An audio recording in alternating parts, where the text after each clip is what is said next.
Hello, on se retrouve aujourd'hui pour une nouvelle vidéo. Je vais vous présenter les 1, 2, 3, 4, 5, 6 livres que j'aimerais vraiment lire avant la fin de l'année et pourquoi, vous donner les raisons pourquoi j'ai absolument envie de les lire avant 2027 du coup.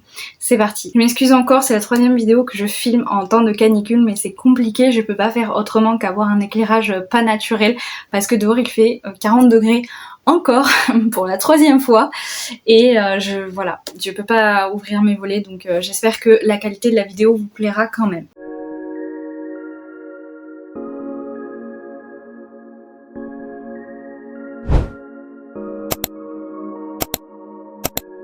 En premier et pas des moindres, il est même encore plastifié.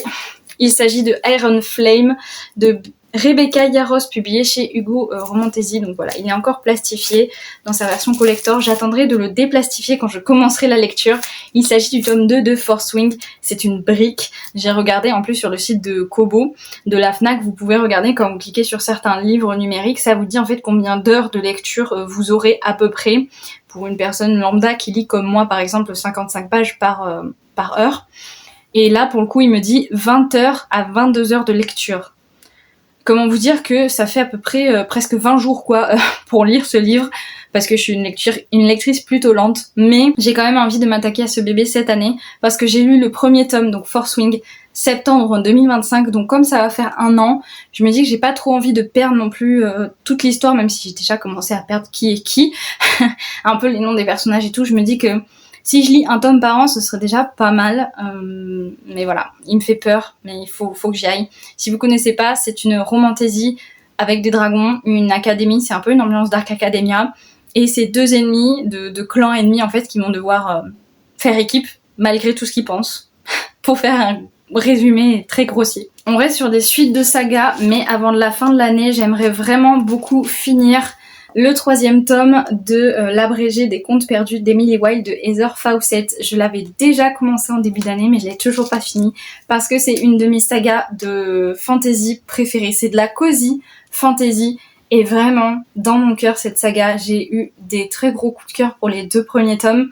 Le troisième me plaisait beaucoup mais c'est juste qu'en fait je crois que je suis pas prête à les quitter. Mais l'autrice a annoncé il n'y a pas longtemps qu'un tome 4 allait sortir, donc raison de plus pour moi de le lire là, avant 2027. Il faut que j'ai lu ce dernier tome paru en France. Et comme je disais, on est sur de la cozy fantasy, mais avec une petite romance qui se développe plus au bout du tome 2. Le tome 1, c'est vraiment très très en surface, il y a à peine un effleurement, mais elle est là quand même.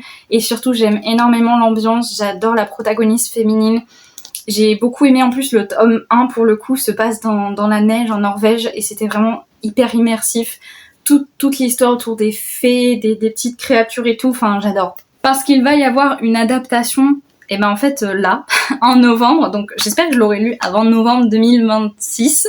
Il s'agit de Campus Driver, le tome 1 de C.S. Quill publié chez Hugo New Romance que j'ai en format poche. C'est une saga qui est sortie en 2020, qui a explosé, cartonné. C'est une saga de New Romance, donc c'est des romances contemporaines universitaires, mais avec un truc un petit peu en plus, c'est que déjà apparemment c'est une saga qui est très drôle, parce que l'autrice a beaucoup d'humour, et je confirme puisque je la suis sur les réseaux sociaux, mais c'est aussi du coup une saga où on suit des personnages qui vont proposer leur service un peu de taxi, de chauffeur, aux lycéens, aux étudiantes, et dans des vieilles voitures en fait. Donc je trouve que le principe était vraiment original. Ça rajoute un truc aux romances universitaires sportives dont on a souvent l'habitude. Mais je l'ai toujours pas lu depuis 2020. Oui, voilà. Bon, le poche est sorti en 2021-2022, mais n'empêche que je l'ai toujours pas lu et que la série va sortir sur Prime Video en novembre 2026. Et donc il faut vraiment que je l'ai lu avant. Donc je pense que pour la rentrée, pour septembre, ce serait parfait. Mais j'espère que je vais m'y mettre. On est toujours sur les sagas à finir et là pour le coup ça me fait encore plus mal au cœur parce que j'ai eu un immense coup de cœur pour les deux premiers tomes. Le tome 3 est un parpaing. Il s'agit de Vallée, le tome 3 de la trilogie des glaces de Stacy McEwen publié chez Olympe. C'est vraiment un parpaing. Je vais vous dire combien de pages il fait. Il fait 115 pages, mais les pages sont très épaisses, donc on dirait vraiment un bloc. Et surtout c'est écrit assez petit à l'intérieur. Je sais pas si vous allez bien voir avec mon éclairage XXL, mais c'est écrit assez petit à l'intérieur. Et c'est pareil, en fait j'ai lu genre le premier chapitre et je m'étais rendu compte que j'avais un petit peu oublié les prénoms et tout ça, donc j'avais pas réussi à me mettre dedans, mais Je sais que c'est vraiment un tome 3 que j'attendais avec impatience. Vraiment, je l'ai acheté même le jour de sa sortie. Et comme j'ai dit, j'ai eu un immense coup de cœur pour le tome 1 et le tome 2. Donc Glace et Gouffre. Je me suis énormément attachée à tous les personnages, qu'ils soient secondaires ou pas. C'est vraiment une de mes sagas de romantasy préférées.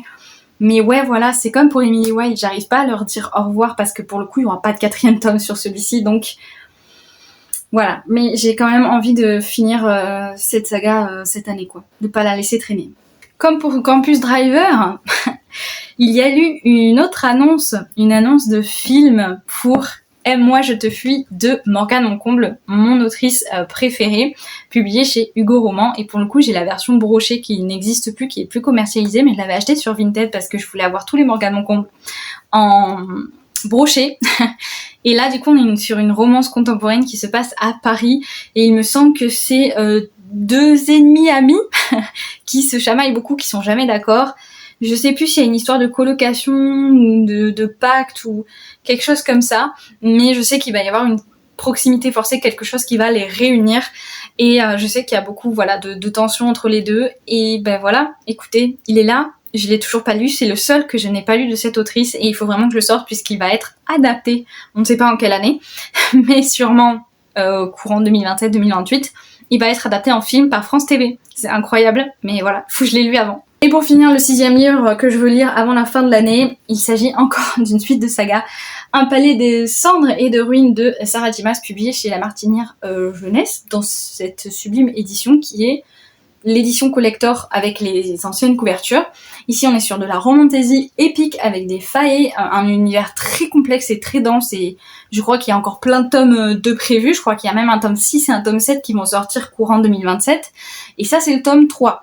Donc on peut dire que j'ai un peu de retard. Mais c'est surtout parce que ma sœur, chaque année, depuis maintenant 3 ans, m'offre pour Noël à chaque fois un des tomes en collector. Et donc chaque année, je lis un tome de ACOTAR pour faire traîner un peu cette saga. J'avais bien aimé le tome 1, mais sans plus. C'était un 3/5. Mais par contre, j'ai eu un gros coup de cœur pour le tome 2 qui était exceptionnel. Et donc j'ai hâte de lire ce tome 3. Mais voilà, c'est un parpaing. Encore une fois, c'est un livre qui est très long et très gros et il se passe beaucoup de choses. Pour le coup, le tome 2 était tout aussi gros et il s'est passé vraiment beaucoup de choses. C'est hyper dur de résumer le tome 2 de ACOTAR. Et je l'avais lu sur liseuse parce que souvent quand les livres sont trop gros, je les lis sur liseuse parce que même j'arrive pas à les tenir pour lire. En tout cas, voilà. La raison pour laquelle je veux le lire avant la fin de l'année, c'est parce que je lis un tome par an de ACOTAR et que je pense que ma sœur va m'offrir du coup le 3.5 à Noël, en tout cas j'espère.